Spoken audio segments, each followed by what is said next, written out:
Today we are going to be talking about limited resource allocation. In our last lecture, you would recall, we had talked about the problems of resource aggregation and the problems of resource leveling.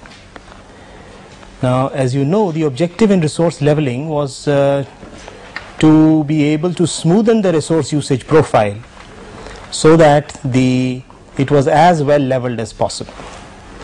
Today we are looking at the limited resource allocation problem, and if you look at the problem, the essential problem and how it differs from resource leveling is, in resource leveling what we are trying to do is we are trying to obtain a favorable resource usage profile without worsening the project duration T. But what may happen is that even the best leveled resource profile might exceed the limited resource availability.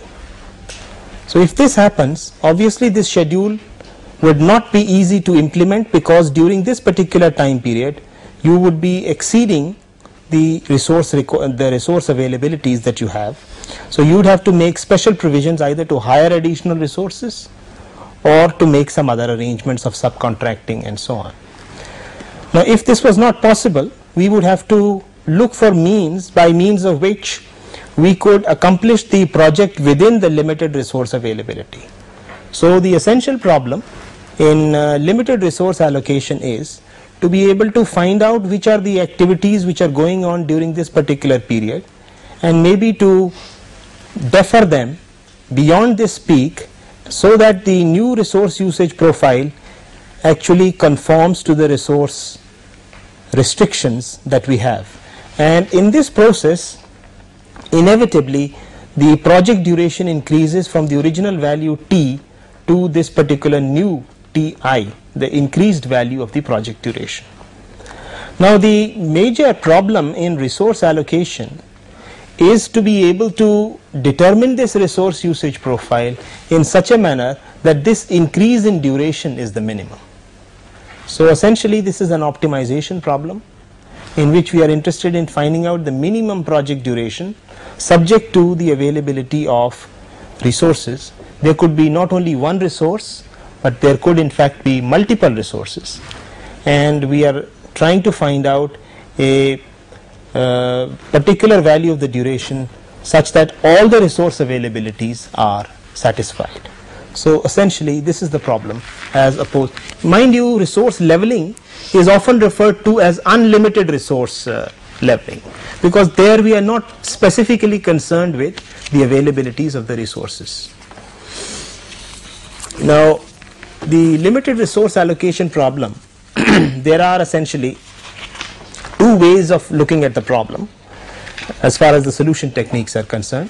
There are, number one, the optimization procedures which guarantee an optimal solution, and some typical examples of these are, they are generally some LP based formulations in which constraints are imposed saying that the precedence restrictions are met, that the resource availabilities are not violated in each period. So constraints are written for these individual constraints, and then the formulation is solved. The other approach to optimization procedures is enumerative and integer linear programming approaches. See, essentially the problem of determining a project schedule is a combinatorial problem essentially. Why is it a combinatorial problem? Simply because there are many possible options for the starting date of a particular activity. So whenever you look at all the possible combinations of starting dates of various activities, you get a variety of schedules, and therefore it's essentially an enumerative technique, and in fact a lot of refinements in enumerative algorithms have been proposed, especially by using some branch and bound techniques and searching over a tree. And of course there are other procedures which are based on analogies. There is a very interesting network path, that means developing a network and trying to find out the shortest path in that network by drawing an analogy between the assembly line balancing problem and the limited resource allocation problem. But the difficulty with all these approaches is that they are not good for real life, real sized problems. They are typically demonstrated to be good for problems which may involve, let's say, 10 or at most 20 activities, because the size of the LP formulation or the size of the enumerative number of solutions becomes very, very large, and therefore it's not possible to use these procedures for real life situations. So although these particular procedures have been useful in research, and a lot of research has been done on these procedures, they haven't found their way into practical algorithms or in commercial software which is generally used for these kinds of purposes. The commonly used procedures are essentially heuristic procedures, and one way to classify these procedures is serial approaches and parallel approaches. These differ in terms of how the heuristic is used to basically select out of the many possible combinations the one particular combination that is to be scheduled. Let us now examine some of the typical problems with heuristic procedures and the kinds of approaches which are available. The limited resource allocation problem in projects is a combinatorial one that we have already mentioned. By this, what we mean is that there are a large number of combinations of activity start times satisfying both precedence and resource constraints. So these combinations exist, and because of these large combinations you have a large number of heuristic procedures possible. What do these heuristics do? You know, the word heuristic simply means a rule of thumb. So a rule of thumb is actually used to establish activity priorities in these schedules, and these produce good rather than the best solution, as we have seen.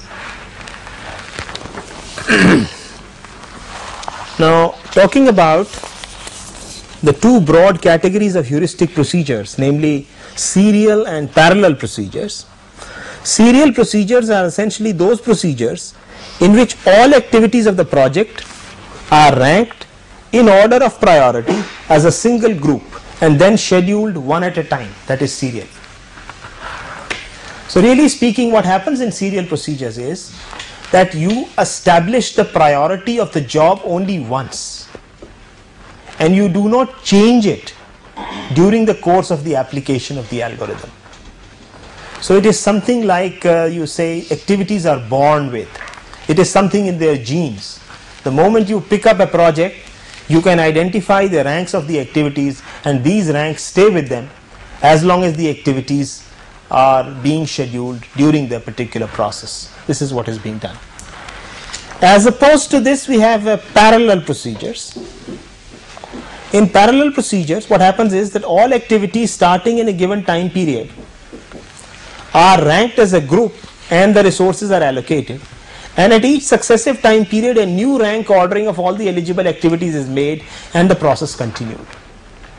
So the key difference really between serial and parallel procedures is that in the parallel procedures, in each period you set up a competitive examination, as it were, and you allow the activities to perform on that, and it is on the basis of their karma that the individual activities perform, and you make a selection based on that. So in each activity, the activity can in fact improve its ranking or maybe worsen its ranking depending upon the situation.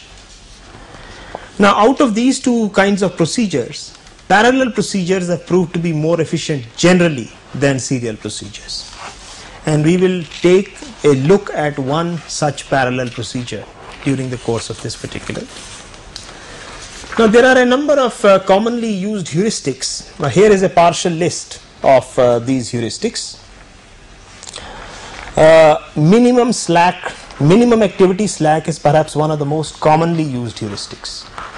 That means if an activity is critical, it should be given greatest priority. If it is less critical, it should be given lesser priority, and so on, and this is determined by the total float of the activity, which is, I think, intuitively quite obvious. The minimum late finish time of an activity is another criterion which is quite commonly used, and it is shown that both these criteria are actually one and the same in terms of their application. A resource scheduling method has been proposed in which a priority is given to a particular activity based on its early start and the late finish time of the activity. So you can attach some weights and then you can develop a priority sequence for the various activities. The greatest resource demand. What this really means is that suppose there are 3 activities competing to be scheduled on a particular day. The activity which has the greatest resource demand, which requires the maximum crew for instance, would be the one which would be picked up by this particular heuristic. Then we have the greatest resource utilization. Now, greatest resource utilization means that whenever there is a set of activities which has to be scheduled, you try to pick up a subset of these activities in such a manner that the maximum amount of resource is scheduled. So it's like trying to pick up, it's like a typical classical knapsack problem in linear programming, where you are trying to pack a bag with the maximum value, assuming that each item which you have to pick up has the maximum value subject to the resource availability, that is the capacity of the bag, right? So out of the various, so the asterisk here shows this. So what can be done is a small LP can be solved to determine which particular combination of activities will in fact give you the greatest resource utilization. The shortest imminent operation. Out of the various activities, the one which is likely to take the shortest time is given a priority here.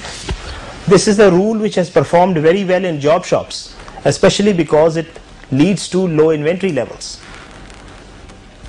But as we will see, this does not perform so well in project scheduling. Another heuristic which is quite often used in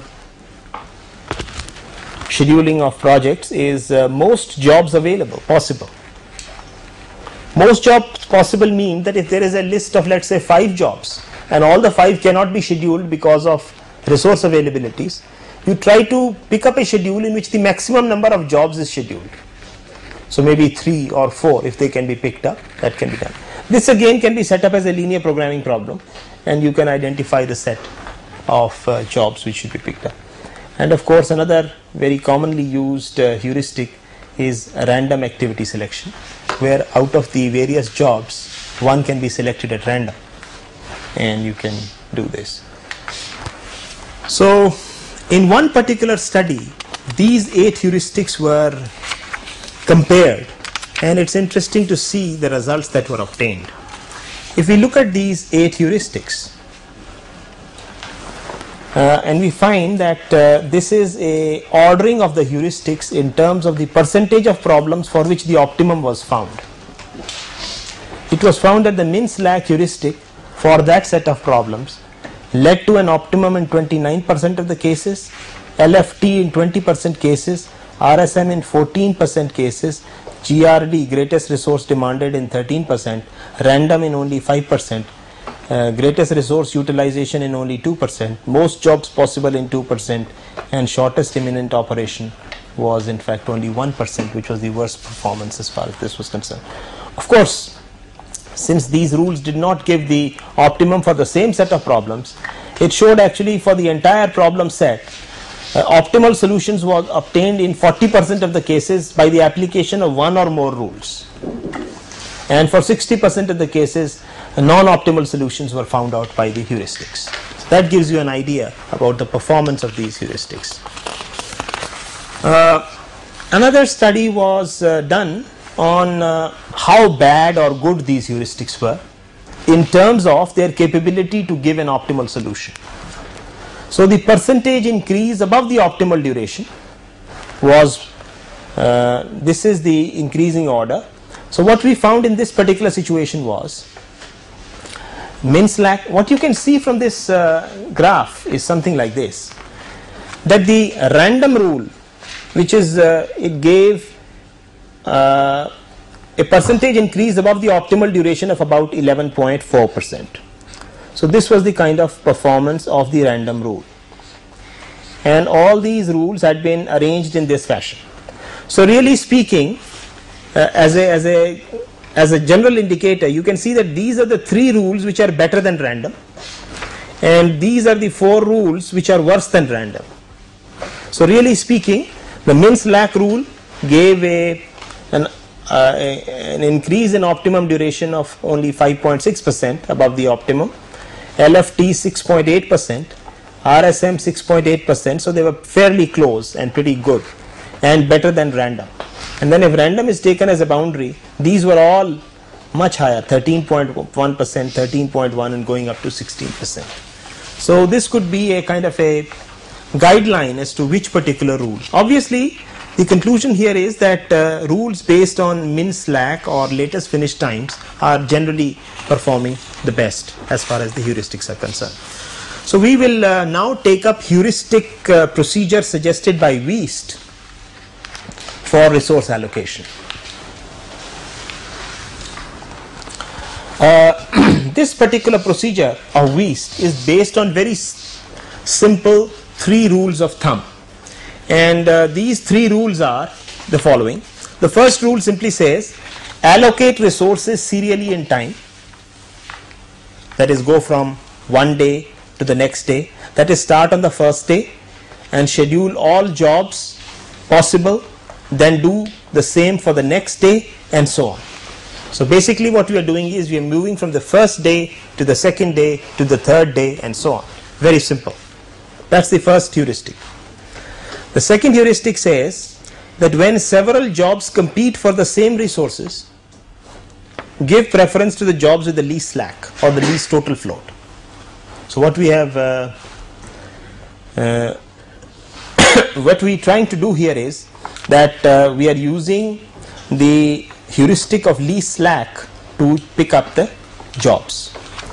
And third one is a slightly interesting rule. It says try to reschedule non-critical jobs if possible to free resources for scheduling the critical jobs, which means that at any particular stage, if a situation occurs when a non-critical job is already scheduled but there is a critical job which is demanding some resources, if it is possible to sacrifice the non-critical job, then try to do it in favor of the critical job if possible, otherwise no, right? So these are, simply we call it rule 1, rule 2 and rule 3. These are the 3 heuristics on which the Wiest procedure is based for resource allocation. Now what we will do now is to look at a small problem and try to apply these 3 rules to that problem systematically and try to see how we can obtain a solution to the limited resource allocation problem. First, let us state the problem.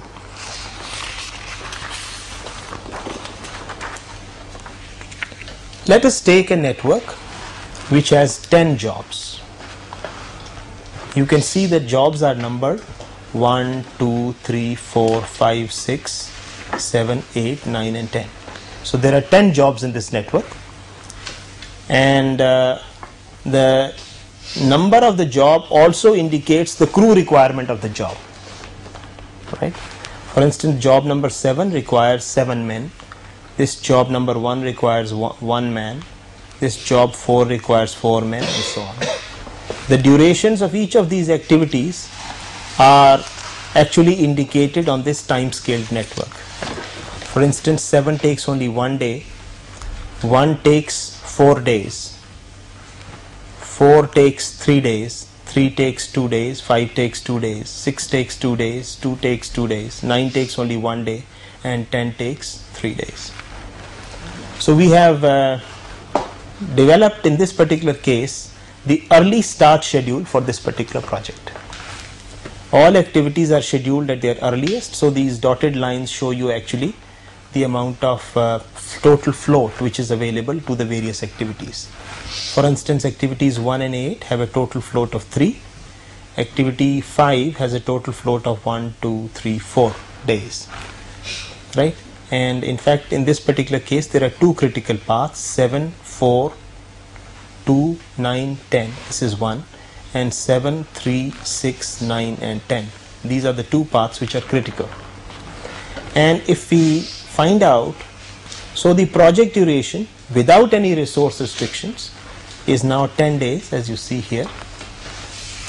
And you can do a resource aggregation exercise and see that the total resource requirement is 7 on the first day, 13 on the second day, 13 on the third day, 11 on the fourth day, 9 on the fifth day, 16 on the seventh day, and 17 on the seventh day, and subsequently 10 on days 8, 9, and 10.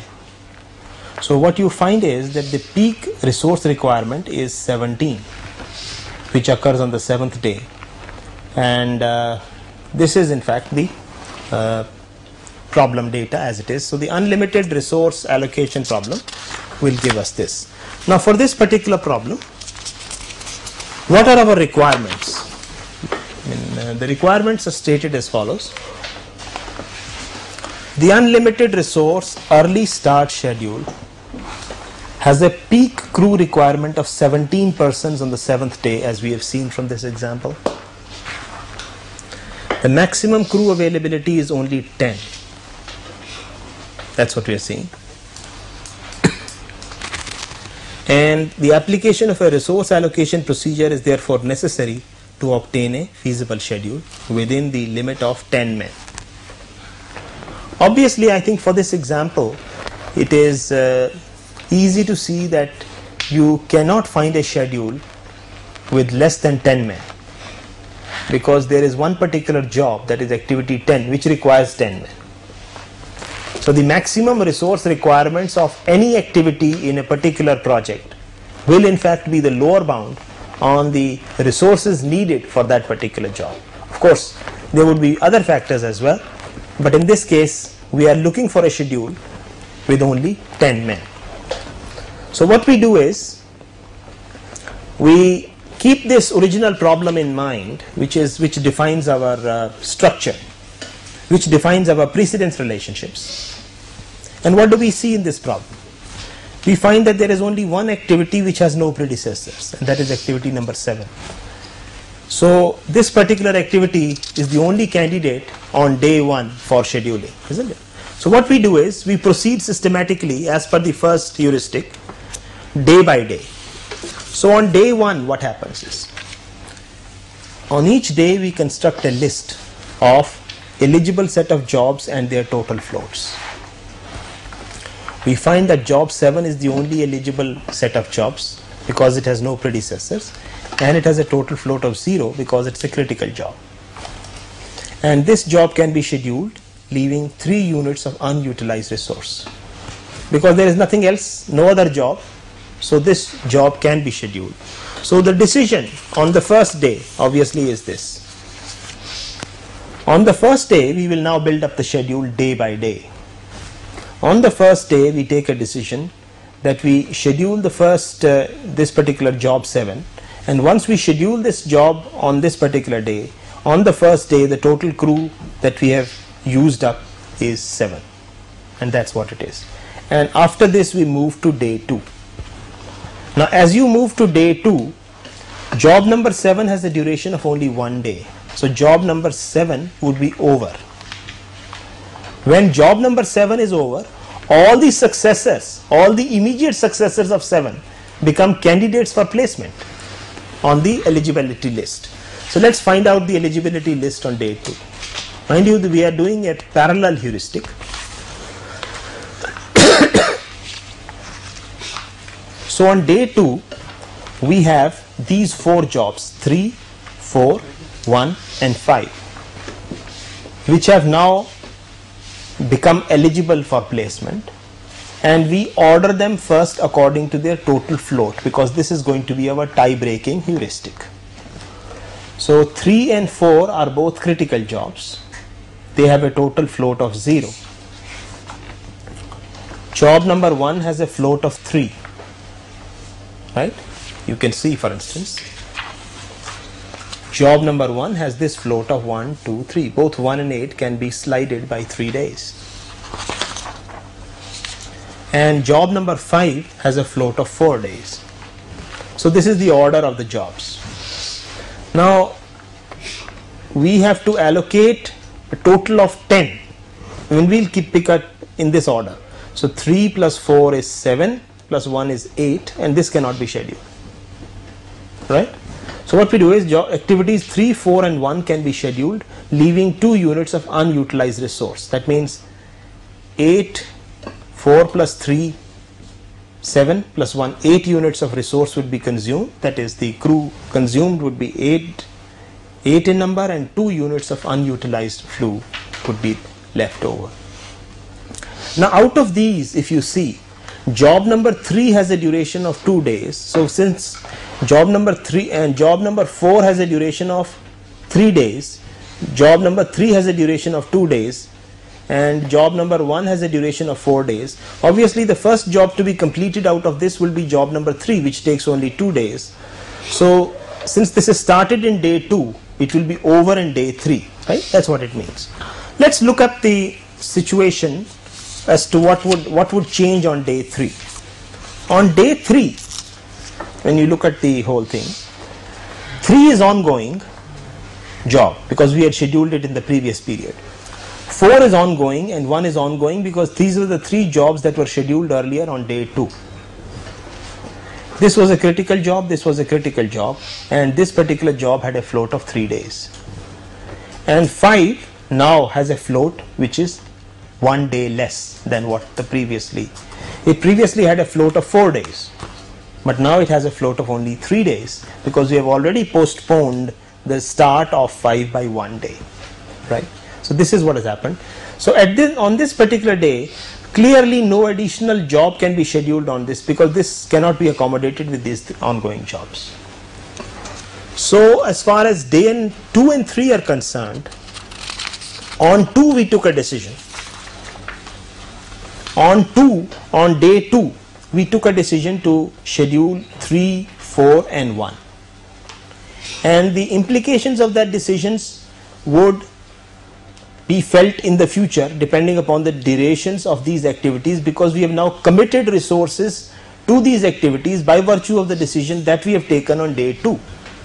And on day 3 these are continuing as things are, and therefore the partial schedule for day 2 and 3 would be something like this. And even on day 3 we are actually consuming 8 units of resource, right? So let us see what would happen now and when we come to day 4.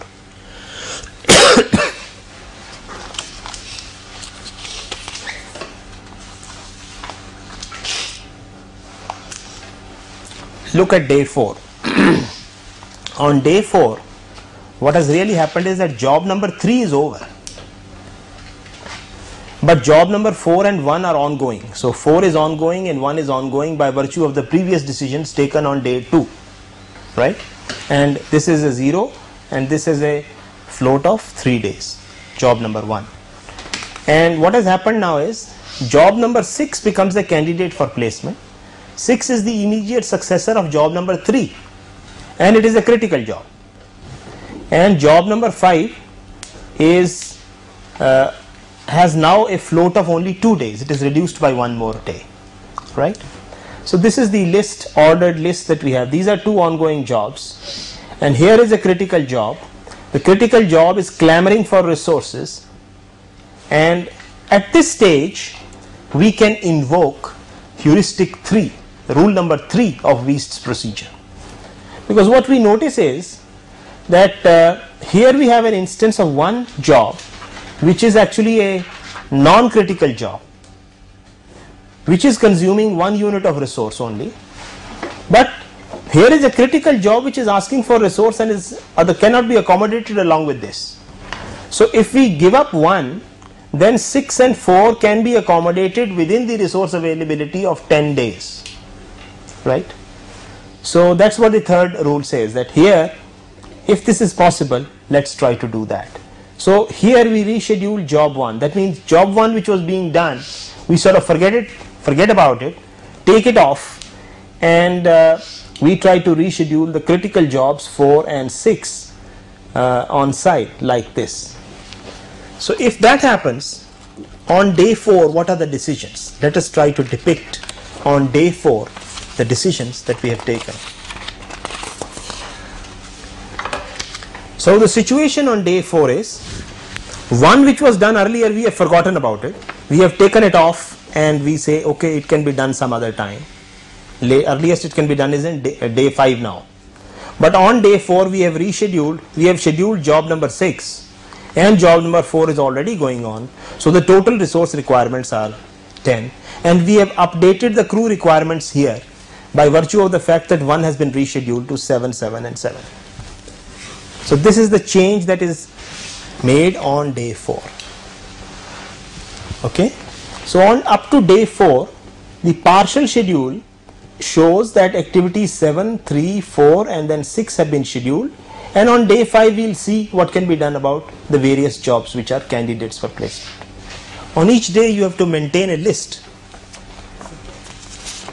So let us now look at day 5. What happens on day 5? You see, on day 5, as you can see from this example, from this partial schedule, that job number 4 is going to be over. So the moment job number 4 is going to be over, job number 2, which is the immediate successor of job number 4, would become a candidate for placement on the list, and it being a critical job, it would in fact be it would ask for greater place. So on day 5 our situation is something like this. 6 is currently ongoing. It's a critical job. 2 is a critical job, so we place it here, and 1 is a postponed job. I mean, it was earlier it had a float of 3, but now if 1 is kept the way it is, then it is postponed to day 5. If 1 is the earlierly postponed job, it will become a critical job at this stage, and 5 has a float of only 1 at this stage. You see, 5 has become, it had a total float of 4. Gradually we have been postponing it on every day, and therefore its slack has become lesser and lesser. So a stage would come when it would become critical and would become top priority in that sense. So at this particular stage, what we do is simply 6 is ongoing and 2 can be accommodated. This is also a critical job. So 6 plus 2, 8 plus 1, 9. We will try to schedule all these 3 jobs. So thus we can schedule 2 and 1 over and above the ongoing job 6 on day 5. That's what we will try to do. And on day 6, what's going to happen? Day 6 again, nothing very significant is going to happen, because 6, 2 and 1 are the jobs which were scheduled earlier. So they would now be ongoing jobs on day 6. They would be critical jobs, and at this stage job 5 has also become critical. Right? Job 5 has become critical, and these are 3 critical jobs going on, but we cannot accommodate this critical job. So at this stage, so on day 6, we are forced to postpone the critical job 5, thus increasing the project duration to 11 from the original 10. So this is what happens. Whenever we take a decision to postpone a critical job, the project duration increases by 1 day. And that is what happens here on day 6, because we had no other option.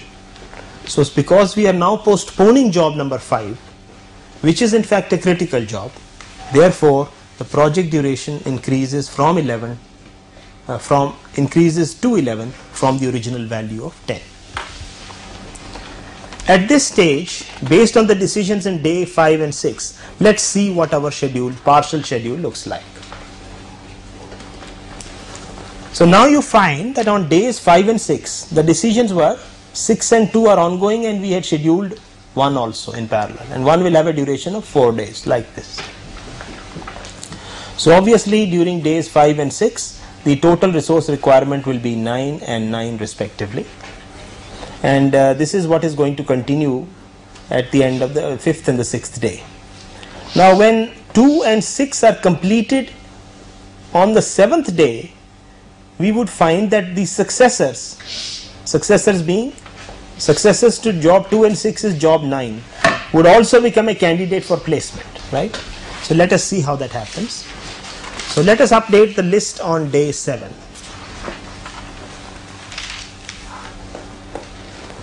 Look at day 7. 1 is ongoing. It's good to write down ongoing here because that tells you that these resources are already committed and you have only 9 more resources to accommodate the other jobs. So at this particular case, job 1 will have a total float of 1. Why does it have a float of 1? Whereas earlier it had a float of 0? Because now you have postponed a critical job. So your project duration has become 11. So which means the float of all the jobs has increased by 1 day. That's what has happened, except the critical job, which is 0. 5 is now a critical job, so it has a float of 0. And 9, job number 9, which was earlier a critical job, now has a float of 1, right, by virtue of the increase in duration of the jobs. So our list is like this. So thus on day 7, job 5 is, because this is a critical job, it has to be scheduled, and once it is put along with this job cannot be scheduled. So job 5 is scheduled along with job 1, utilizing a crew of only 6. So that is the decision that we take on day 7. Is that clear? So we have now decided to schedule 1 and 5 together, and 9 will have to wait. So let us see what happens on day 8. How does the list? You see, it's a dynamic list. Each day the priorities keep changing. If you have not looked after a particular job which has been crying in the past, it becomes more and more critical, and at a certain point of time it asks for attention. That's the kind of thing.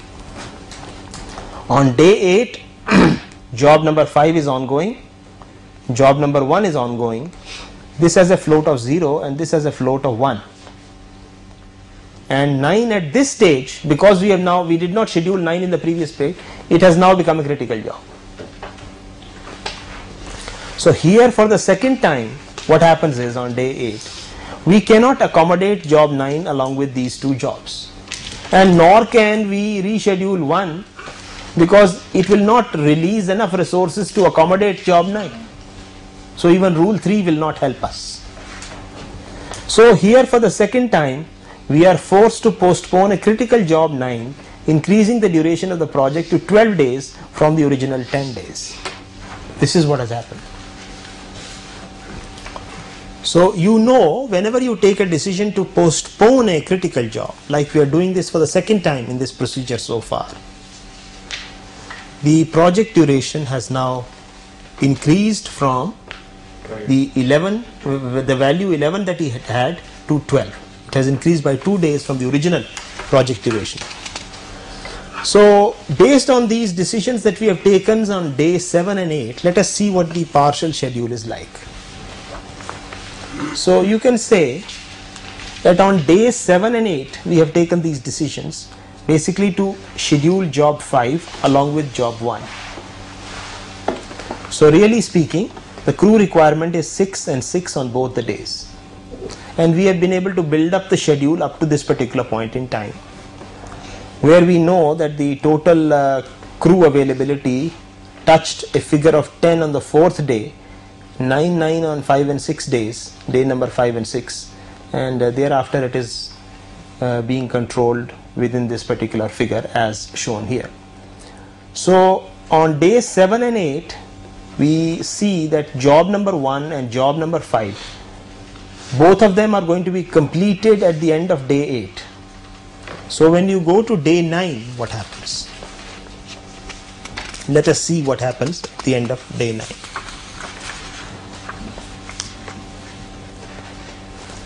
On day 9, the two jobs which are eligible are number 9, which is now a critical job with a project duration of 12, and job number 8, which has a total float at this time of 2.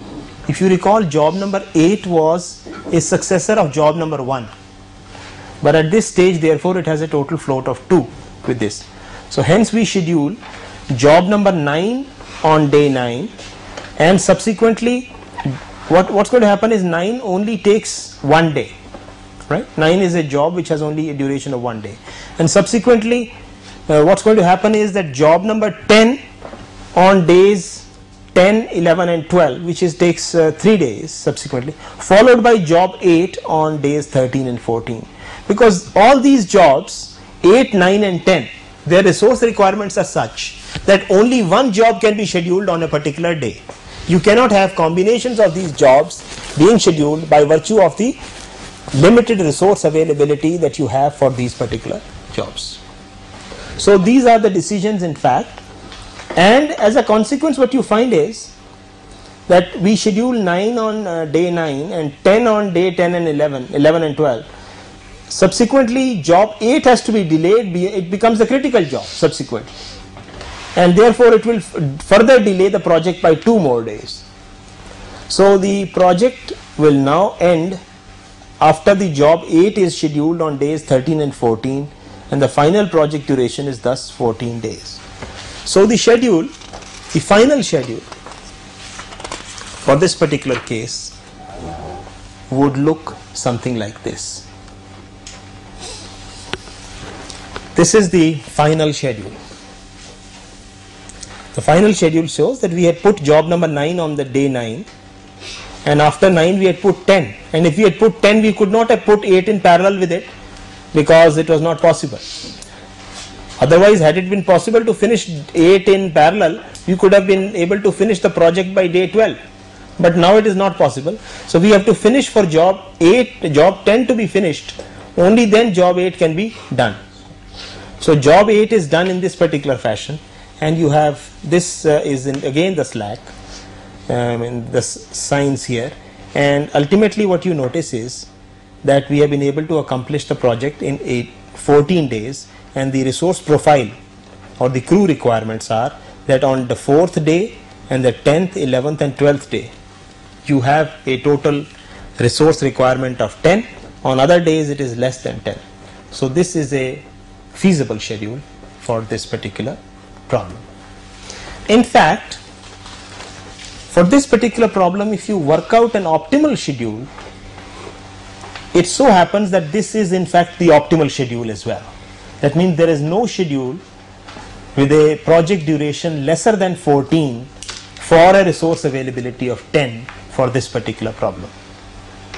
Of course, this does not, this is a specially constructed problem by Wiest, maybe to demonstrate his procedure. So it's specially designed to generate an optimal solution. But the heuristic will not necessarily give you an optimal solution, as we indicated just now. Now, if you look at this schedule, this is the final optimal solution. You will notice some very interesting properties of this particular solution. First thing is, if you recall, that the notion of the critical path vanishes. Isn't this something very surprising? Because earlier a critical path was a path, unconnected path, it was this one, this and this was connected to this, and that was the critical path. Now there is no path in the problem which does not involve some kind of float. There is no path, this one, isn't it? So is there a critical path in this problem now? What do you think? This is a very interesting thing which has happened, and in fact in all limited resource allocation problems you do not typically have a critical path in the conventional sense, and the notion of the critical path is however replaced by the notion of what is called a critical sequence. But what is a critical sequence? Let us try to examine for this particular final, that means can you identify some set of activities whose durations add up to the project duration?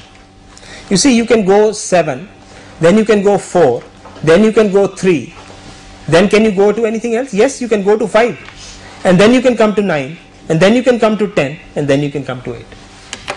Look at this same network and notice the following thing. In this very network, let us try to understand the notion of a critical sequence. Let us see what is a critical sequence.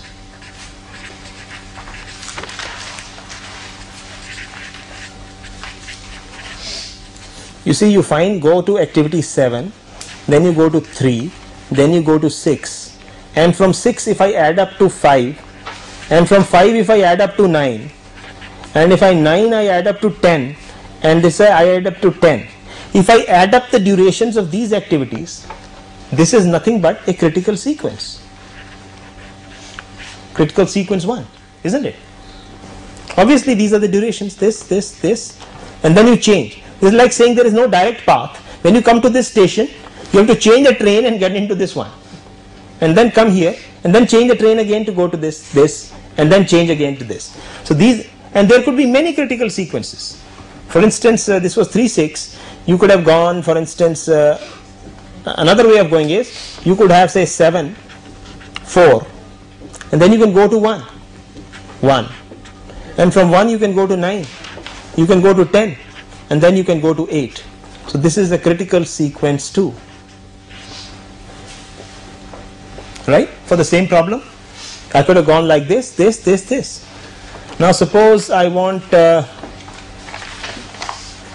sum of the durations of all these activities is 14.